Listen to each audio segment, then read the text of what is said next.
The price of oil climbed over $95 today, the highest it has been in 2.5 years, and driven by the latest wave of violence in Libya. So what does this mean for your freedom? Here's Charles Payne, CEO of wallstreet.com and Fox Business Network contributor, and Eric Bolling. He is the host of Follow the Money on the Fox Business Network every night. All right, guys, first of all, you were in the oil trading business for a while. I said to my company today, I have to find out what the number is, but a sustained, I'm thinking 115, 120 is going to make things, price of oil per barrel is going to make things really, really soft and dangerous, and a spike up above that could collapse us. Sustained 120 per barrel, 3-4 months, and then a real hard spike. Do you think that's reasonable? Sure. You know, Glenn, we did this a year and a half ago, 2 years ago. We traded up to $147 a barrel, but as you point out, it was very quickly, it fell off the end of the table from 147 to 33. We weren't as weak as we are now. It wasn't sustained. Well, it was a drilling issue, and there were things going on. You're right, though. You put a $120 barrel on the market for any period of time, that means somewhere around a $4.25 gallon of gasoline. American consumers, that's a lot of money out of the American consumer's pocket. That's hundreds of billions of dollars annually that go directly from the consumer shipped overseas to people who hate us. Show this chart over here. Sure. Yeah, go ahead. Okay. Yeah. Show. All right. What this is. Bring the lights up so you can be. Okay, so here we are. Here we are today, $3.17 on the pump, average pump price, okay? Problem is, the prices that are being discovered right now haven't hit the pump. They're on their way up. I think we're already in a $4 gallon of gasoline. I think the summer you're going to see $4. What we bought already at a higher price. Glenn, this price that you see on a national average doesn't take into account what's going on in Egypt, doesn't take into account what's going on in Libya over the last 2 days. We're 15 cents a gallon higher in just on the Libyan unrest. So add that on its way clearly to a $4 gallon of gasoline, and that would cost the American consumer $138 billion. We use 138 billion gallons of gasoline per year in America alone. Do it again, go one step further. Venezuela. Chavez says, hey, Triple E, you want to come over here? You want to come hang with us? If they get involved, put Venezuela on the map, $5 gallon of gasoline. Do you know anything about Venezuela? I hear that there are contracts with China. Ours are up in like 2 years, and we're getting a lower grade of oil to refine, or our contracts are up with that. Let me just throw in here. I know this. Hugo Chavez has done something absolutely atrocious to America. He said, yeah, we have contracts with America, but you know what I'm going to do? I'm breaking the contracts. I'm shipping oil to China at an expense, at a higher cost to Venezuela, just to give the Chinese those barrels of oil rather than America. Right. When does that start? He's doing it right now. He's already said, I'm shipping them over there. Any additional barrels that we wanted to buy here, because we need it, we demand it, he sends it over there. China's very smart, though. China makes its bed with many, many different countries, including... I want to talk about China, and I want to talk about Russia here in just a second. Okay, so we'll keep going. Next one. Next one. Iran. Iran gets involved, all bets are off. You could see a $7 gallon of gasoline. By the way, you put $7 on the pump, $550 billion of American consumers' income, money, pocket money, going overseas, going to the Middle East, going to OPEC. Okay. And this one, here's the Mac Daddy of them all, Saudi Arabia. If Saudi Arabia were to get involved, if this violence were to spread, we've already seen it go from Tunisia to Libya. If it ever spread into Saudi Arabia... Can you bring that chart up for me? $1 trillion. Trillion dollars. Bring the chart up for me, please, up here on the big screen. The chart of in trade that is looking at which dictators. Do you see this? No, I've seen. Yeah, which one's the next one to go? Yeah, who's the next one to go? I'm telling you, if you just look at the map, well, here it is. You look at the map here.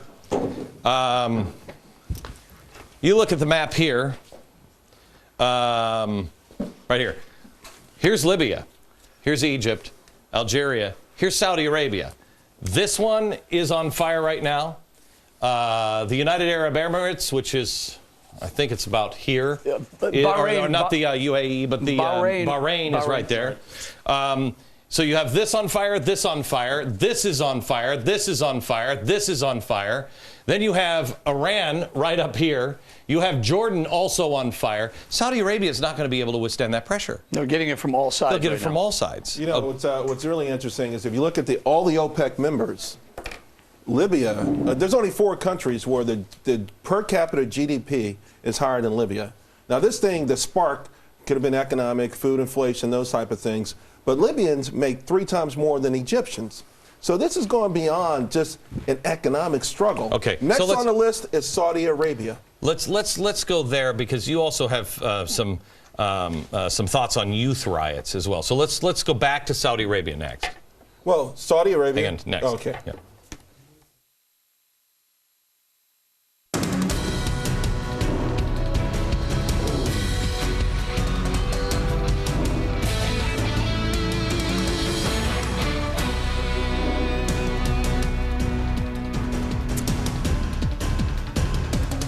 Tonight, I want to spend some time talking to you about what all of this means. It's no coincidence that all of this stuff is starting to happen. This is, what we talked to you about this about 8 weeks ago. We told you all this would happen. We've been lining out the unions for quite some time. Now it's getting serious, and still nobody's really telling you what all of this means to you. Charles Payne, CEO of WallStreet.com, and Fox Business Network contributor, and Eric Bolling, host of Follow the Money on the Fox Business Network, is here. Let me go, Charles, to you. You brought up Saudi Arabia. I think Saudi Arabia is absolutely going to feel the pressure and possibly collapse. You're absolutely right, because this, again, if it was about economics, the average GDP per capita, 23,000, they could probably get away with that. But it's about something much larger, much bigger. But I got to tell you, before we went to break, you were talking about the youth and how this thing is spread. You know, the misconception that somehow this is about income inequality and things like that, I find, amazing, because people in Egypt, people in Tunisia, people in Saudi Arabia, the average person there actually makes more money per year than the average person in India or China. And then in the meantime, you've got a guy in India who just built a 60-story house in Mumbai. Mumbai, 60% of the houses are made out of tin.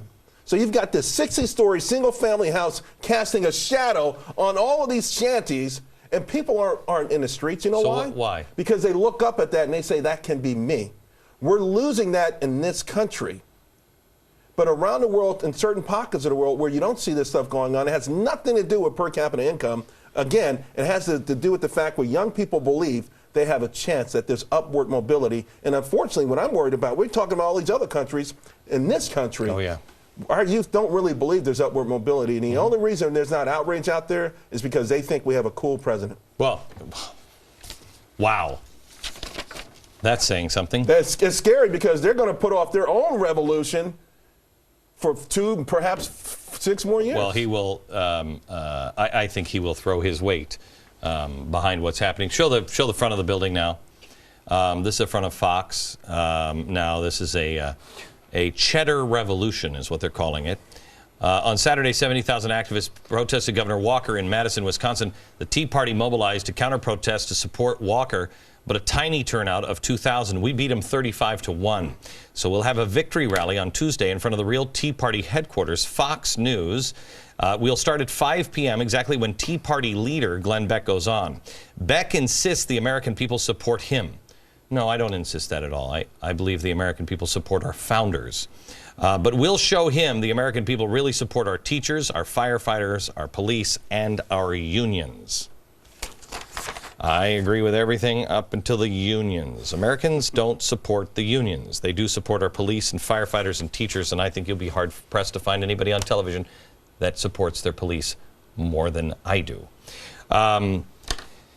We have a coordinated, I mean, when you see people going and saying, hey, we have to have Cairo happen here, and you see the unions. Well, one thing that you talked about with the oil that you didn't take into consideration, or most people don't take into consideration, is this perfect storm of how do you hold this together when you have the youth, when you have when you have people instigating problems and trying to stir it all up. I mean, it's costing this teacher thing in Wisconsin is so far $9 million a day.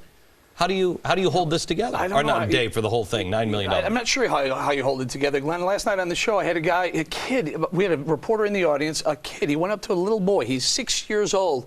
And the reporter said, "What are you doing here?" And he said, "I don't want mommy to lose her job." And he said, "What's her job?" He said, "Well, she's a teacher." And I turned to him and I said, "Do you understand? Does he understand that Scott Walker in Wisconsin is trying to save mommy's job? He's trying to make sure that mommy doesn't get laid off because the unions have driven the price of labor so high in Wisconsin they can't afford. They have a choice: either pay a union over market price wages, or not, or lay people off." Eric, it's worse than that. My son, he has a report right now due on Richard Nixon and Watergate. He's in the 8th grade. This is what his subject is in social studies. He comes home all the time and he tells me his teachers blame everything on Chris Christie, the Republicans. Why would you teach an 8th grader out of all the things that happen in this country in social studies? And you should see the textbooks. That's his subject right now. Well, here's the thing, America. We do have some answers coming for you later this week, and a little bit in just a few minutes. Also, I'm going to ask both these gentlemen what I asked a team of experts today. I'm a businessman. I'm a dad. What do I have to do? At what point do things get so out of control that you think you'd better batten down the hatches hard? What's coming, and how do you not lose everything that you have? In just a second.